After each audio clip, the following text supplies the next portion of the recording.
एक दफा का जिक्र है। एक महल हुआ करता था, ऐसा महल जिसमें खुशियां ही खुशियां थी। और उस महल में रहने वाले बादशाह और मलका की सिर्फ एक ही ख्वाहिश थी, और वो ख्वाहिश ये थी कि उनके घर एक औलाद पैदा हो। बादशाह और मलका दोनों ही बहुत नेक इंसान थे। उनको दिल में ये यकीन था कि उनकी ये ख्वाहिश एक दिन जरूर पूरी होगी। और एक दिन आखिरकार उनकी ये ख्वाहिश पूरी हो गई। उनके घर एक लड़की पैदा हुई।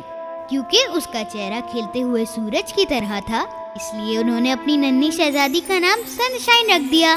बादशाह और मलका ने ये फैसला किया कि एक बहुत बड़ा जश्न रखा जाए सनशाइन के पैदा होने की खुशी में। हर कोई इस पार्टी में मधु था, यहाँ तक कि जंगल की परियां भी उस पार्टी में मौजूद थीं।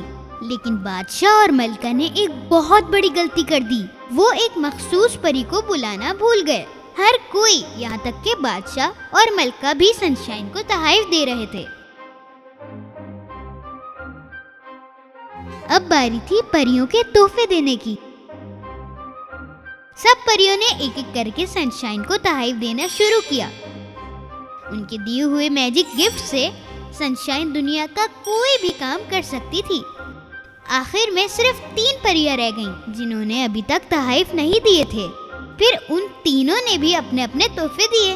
मैं ये वादा करती हूँ कि दुनिया की तमाम खूबसूरतियाँ तुम्हारे साथ रहेंगी। छोटी गुड़िया, मेरा तोहफा है तुम्हारे दिल की खुशी। तुम कभी उदास नहीं रहोगी, हमेशा मुस्कुराती रहोगी।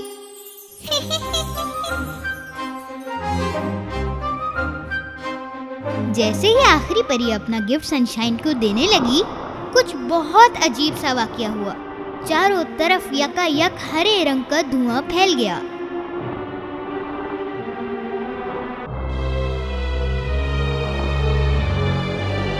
जैसे ही धुआं खत्म हुआ, एक काली परी नमूदार हुई।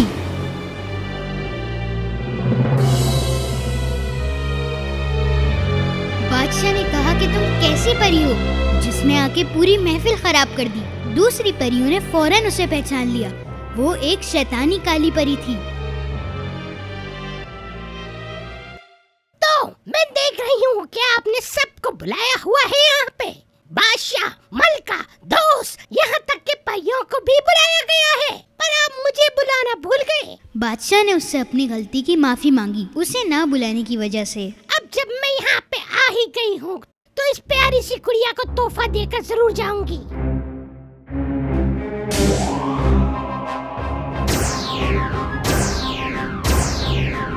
ये प्यारी सी शहजादी बहुत अच्छे से बड़ी होगी, बहुत खूबसूरत होगी, मगर अपनी 16वीं सालगिरह पर इसको एक सुई चुभेगी और ये हमेशा के लिए सो जाएगी। सिपाहियों, इसे गिरफ्तार कर लिया जाए। सिपाही उसे पकड़ने के लिए गए, लेकिन उनके पकड़ने से पहले काली परी हंसते हंसते गायब हो गई। अब आखिरी परी की बारी थी सनशाइन को तोहफा देने की। वो उस काली परी की जितनी ताकतवर नहीं थी। फिर उसने एक दुआ की कि जितना हो सके उस काली परी से बचा जा सके। मैं इस लानत को तो नहीं रोक सकती, लेकिन मेरे तोहफे में इतनी ताकत तो होगी कि तुम उस लानत से मरोगी नहीं, बल्कि एक गहरी नींद में सो जाओगी, जहाँ प्यार ही प्यार होगा। ये मेरा तोहफा तुम्हारे लिए। बादशाह परेशान हो गया और सोचने लगा कि इस लानत को कैसे दूर किया जाए। उसने सारी सुइयां और यहाँ तक कि हर वो चीज खरीद ली जो सुई की तरह दिखती थी, और उसने शहर से बाहर ले जाकर वो सब जला दिया।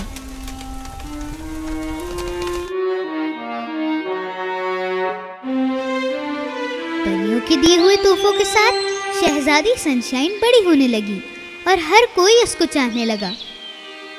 एक दिन सनशाइन के वालिद ने 3 परियों को हुक्म दिया कि वो सनशाइन की हिफाजत करें, जो कि उन तीनों परियों के लिए बहुत मुश्किल काम था, क्योंकि सनशाइन किसी से भी ताल्लुक नहीं रखना चाहती थी, खास तौर पे इन परियों से।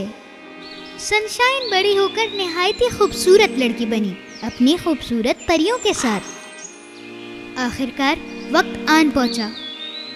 आज सनशाइन की 16वीं सालगिरह थी। सिर्फ शाम का इंतजार था उस काली परी की लानत को खत्म होने में। बादशाह और मलका ने वो तमाम इंतजामात कर लिए थे जो वो कर सकते थे, लेकिन वो फिर भी परेशान थे कि कभी भी कुछ भी हो सकता है। उन्होंने शहजादी को एक रूम में बंद कर दिया और परियों को उसकी हिफाजत करने का हुक्म दिया, पर उनको भी मालूम नहीं था कि होने क्या वाला है। सनशाइन ये बिल्कुल नहीं चाहती थी कि वो कैद हो जाए। अचानक से एक दरवाजा नमूदार हुआ। सनशाइन बहुत हैरान हो गई क्योंकि उसने ये दरवाजा पहले कभी नहीं देखा था और उसको दरवाजे के पीछे से अजीब आवाजें आने लगी। परेशान और घबराई हुई थी कि क्या होने वाला है, वो दरवाजे के अंदर दाखिल हो गई। उसने अंदर देखा कि एक औरत पीठ मोड़कर सुई की मशीन पर काम कर रही है और सनशाइन उस मशीन की तरफ बढ़ने लगी। और जैसे ही सूरज गुरूब हुआ, सनशाइन का हाथ एक सुई से जाकर टकरा गया और यही वक्त था। जैसे ही उसने सुई को छुआ, वो जोर से गिरकर एक गहरी नींद में सो गई।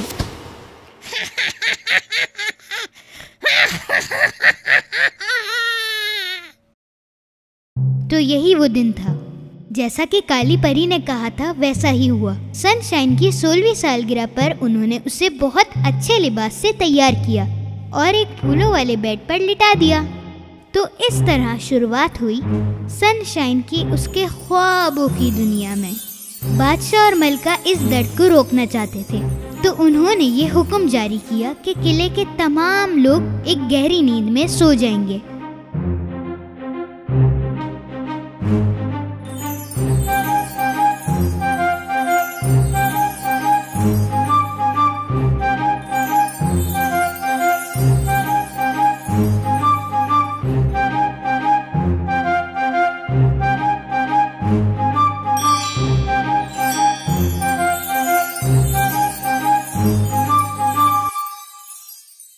और फिर 100 सालों के बाद एक दिन एक खूबसूरत शहजादा महल के पास से गुजर रहा था।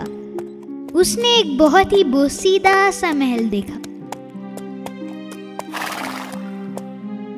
उसके आदमियों ने उसे महल और उस शहजादी के बारे में सब कुछ बताया। ये कहानी शहजादे को बहुत पसंद आई। फिर उसने महल के अंदर जाने का फैसला किया। क्योंकि महल बहुत पुराना हो चुका था, इसलिए उसके अंदर जाना नामुमकिन था। फिर शहजादे ने अपनी तलवार निकाली और लकड़ियों को काटते हुए उस महल के अंदर जाना शुरू हो गया। बहुत मुश्किलों के बाद आखिरकार वो शहजादा महल के दरवाजे तक जा पहुंचा। उसने देखा कि दरवाजे पे 2 पहरेदार सो रहे थे और वो ये सब देखकर हैरान हो गया। वो जहाँ से भी गुजरता उसे लोग सोए हुए दिखते। वो महल के अंदर से होता हुआ आखिरकार बादशाह के कमरे तक जा पहुंचा। बादशाह और मलका भी अपने अपने तख्त पर सो रहे थे। फिर उसने एक कमरा देखा जिसका दरवाजा आधा खुला हुआ था। यही वो कमरा था जिसके अंदर सनशाइन अपने फूलों वाले बेड पर सो रही थी। शहजादा उसके बेड के करीब आया। उसने शहजादी को देखा और उसको पहली नजर में ही शहजादी से प्यार हो गया। तो तुम्हें वो खूबसूरत शहजादी हो, कितनी प्यारी हो तुम। शहजादे को शहजादी इतनी प्यारी लगी कि उसने उसके माथे पर एक किस किया।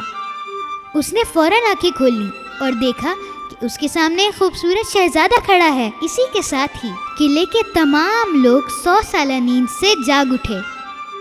बादशाह और मलका को भी बहुत ही ताज्जुब हुआ। वो फौरन उठे और सनशाइन की रूम की तरफ गए कि देखें आखिर माजरा क्या है। उन्होंने देखा कि उनकी बेटी बहुत खुश है और बिल्कुल ठीक ठाक है। शहजादे ने सनशाइन से पूछा, क्या तुम मुझसे शादी करोगी? सनशाइन ने फौरन हाँ कह दी। बादशाह और मलका ने इन दोनों को दुआएं दी और पूरा किला जश्न मनाने लगा। उन दोनों की शादी इतनी धूमधाम से हुई कि पूरी दुनिया देखती रह गई।